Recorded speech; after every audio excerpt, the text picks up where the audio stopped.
আজি আমাৰ যি নিৰ্বাচন আয়োগে স্পেচিয়েল ৰিভিজন কৰিব লাগে বুলি অসমত এক হুকুম জাৰি কৰিলে, যিটো আমি প্ৰয়োজন নাই বুলি বহুবাৰ উল্লেখ কৰিছিলোঁ। কাৰণ প্ৰতি বছৰে বছৰে নিৰ্বাচনী আয়োগে ভোটাৰ তালিকা সংশোধনী ব্যৱস্থা কৰে, জানুৱাৰী মাহত বা ফেব্ৰুৱাৰী মাহত প্ৰকাশ কৰে আৰু ইয়াৰ বাবে কোটি কোটি টকা খৰচ কৰে। তেখেতসকলে প্ৰতি বছৰে কৰা কামখিনিত যিসকলে ভোট দিব পৰা অধিকাৰৰ বয়স হৈছে বা জানুৱাৰীত হ'ব, তেখেতসকলৰ নাম অন্তৰ্ভুক্ত কৰে। যিসকলে নতুনকৈ বিয়া বাৰু হৈ কোনোবা এটা অঞ্চললৈ আহিছে, সেই অঞ্চলৰ ভোট কেন্দ্ৰত তেওঁলোকৰ নাম অন্তৰ্ভুক্তি কৰে। যিসকল পৰিয়ালে নিজৰ আপোনজন যিসকলৰ নাম ভোটাৰ তালিকাত আছিল, তেওঁলোকৰ যদি কিবা দুৰ্ঘটনা, আকস্মিক কাৰণবশত বা বাৰ্ধক্যজনিত কাৰণত মৃত হৈছে, তেখেতসকলৰ নাম কৰ্তন কৰে।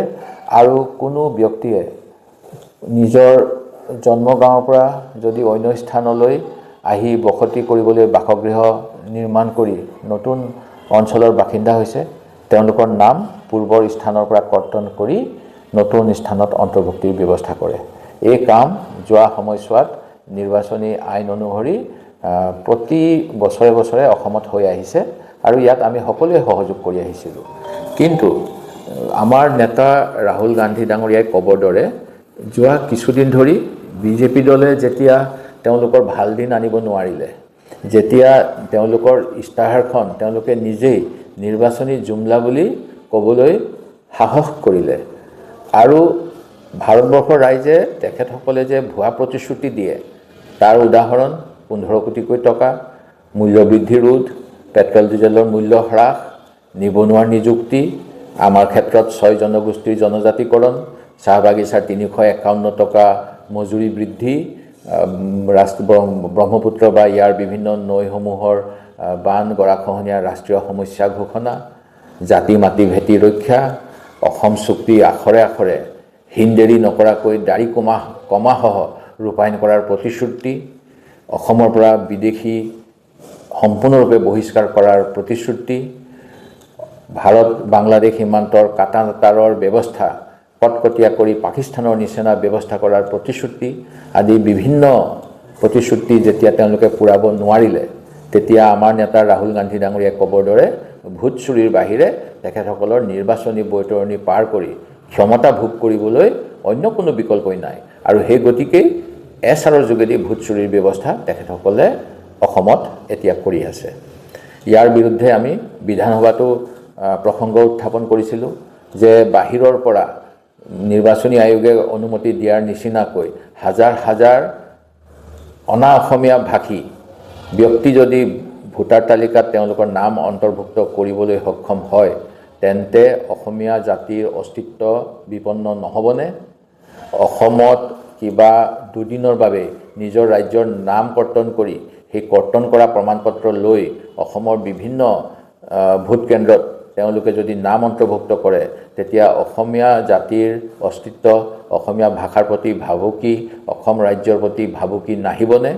কাৰণ আমি সকলোৱে জানো ভাৰতবৰ্ষৰ সংবিধান অনুসৰি ভাষাৰ ভিত্তিত বহু ৰাজ্য গঠন হয় আৰু 1956 চনৰ ৰাজ্য পুনৰ্গঠন যি আইন, সেই আইন অনুসৰি এতিয়ালৈকে ভাষাৰ ভিত্তিতেই বিভিন্ন অঞ্চলত ৰাজ্যৰ সৃষ্টি হৈছে।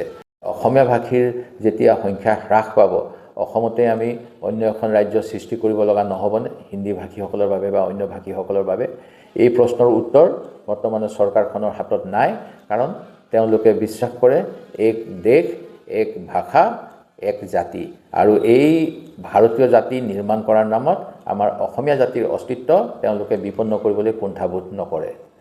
আজি ভোটাৰ তালিকাত তেওঁলোকে যাতে বিভিন্ন ৰাজ্যত ইতিমধ্যে ভোট চুৰি কাৰ্য কৰিলে, যাৰ প্ৰমাণ আমাৰ নেতা ৰাহুল গান্ধী ডাঙৰীয়াই প্ৰেছ কনফাৰেন্স যোগে দাঙি ধৰিছিল। সেয়া আছিল মহাৰাষ্ট্ৰৰ ক্ষেত্ৰত, কৰ্ণাটকৰ ক্ষেত্ৰত, হাৰিয়ানাৰ ক্ষেত্ৰত, বিহাৰৰ ক্ষেত্ৰত আৰু অন্যান্য ৰাজ্যসমূহৰ ক্ষেত্ৰত। এতিয়া আমাৰ পাল পৰিছে। SIRৰ পৰিৱৰ্তে যদিও SR দিছে মোৰ নাজিৰা সমষ্টি, যিটো আমাৰ আহোমৰ ৰাজধানী শিৱসাগৰ জিলাৰ অংশ, যি সমষ্টিত আমাৰ আহোমসকলৰ মৈদাম ক্ষেত্ৰ আছে, যি সমষ্টিত আহোমৰ স্মৃতি বিজড়িত 600 বছৰীয়া ৰাজত্ব প্ৰতি অঞ্চলতে বিয়পি আছে। সেই অঞ্চলৰ খিলঞ্জীয়াসকলৰ প্ৰতি ভাবুকি আনিবলৈ বৰ্তমানৰ শাসক পক্ষই অপচেষ্টা কৰিছে আৰু ইয়াৰ উদাহৰণ বাতৰি কাকতত আজি প্ৰকাশ পাইছে। যোৱাকালি মই প্ৰতিক্ৰিয়া দিছোঁ আৰু অতি দুৰ্ভাগ্যজনক কথা, এটা স্থানীয় স্বেচ্ছাসেৱী সংগঠনৰ কাৰ্যালয়ত, যিটো কাৰ্যালয় বিজেপি দলৰ স্থানীয় কাৰ্যালয় হিচাপেও বহুতেই গম পায়, সেই কাৰ্যালয়লৈ কিছুমান ব্যক্তিক তেওঁলোকৰ দলীয় কৰ্মীক মাতি আনিছিল আৰু দলীয় কৰ্মীসকলক উদ্ধাই মুধাই বাছ বিচাৰ নকৰাকৈ সংখ্যালঘু সম্প্ৰদায়ৰ যিসকল খিলঞ্জীয়া অসমীয়া, যিসকল এই অসমত শ শ বছৰ ধৰি বাস কৰি আছে আৰু অন্যান্য সম্প্ৰদায় যিসকলে আমাৰ শাসক পক্ষৰ বিৰুদ্ধে ভোট দিব বুলি তেওঁলোকৰ চিন্তা হয়, সেই তেনে ব্যক্তিসকলৰ নাম উদ্ধাই মুধাই কৰ্তন কৰাৰ ব্যৱস্থা কৰিছিল আৰু ইয়াৰ প্ৰমাণ ইতিমধ্যে নিৰ্বাচন আয়োগে পাইছে।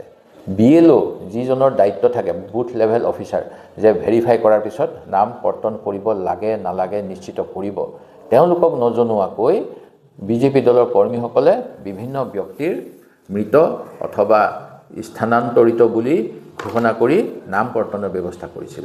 আৰু এই কৰ্তনৰ বাবে যি ফৰ্ম জেনেৰেট হয়, সেই ফৰ্ম জেনেৰেশ্যনত আমি দেখা পাইছোঁ অভিযোগকাৰী বিজেপিৰ কৰ্মকৰ্তা কোনোবা পুলিন গগৈ, অভিযোগকাৰী গাঁও পঞ্চায়তৰ বিজেপিৰ দ্বাৰা সমৰ্থিত বিজেপিৰ নিৰ্বাচিত বিজেপিৰ সদস্য, আঞ্চলিক পঞ্চায়তৰ নিৰ্বাচিত সদস্য কোনোবা অজয় বৰুৱা, দেখা পাইছোঁ অভিযোগকাৰী গাঁও পঞ্চায়তৰ উপসভা নেত্ৰী কোনোবা জ্যোতি কুৰ্মী আৰু অন্যান্যসকল। এওঁলোকে কিছুমান খিলঞ্জীয়া মানুহৰ নাম কৰ্তন কৰি বিজেপি দলক জিকাবলৈ ক্ষমতাৰ অপপ্ৰয়োগ কৰিব বিচাৰিছে।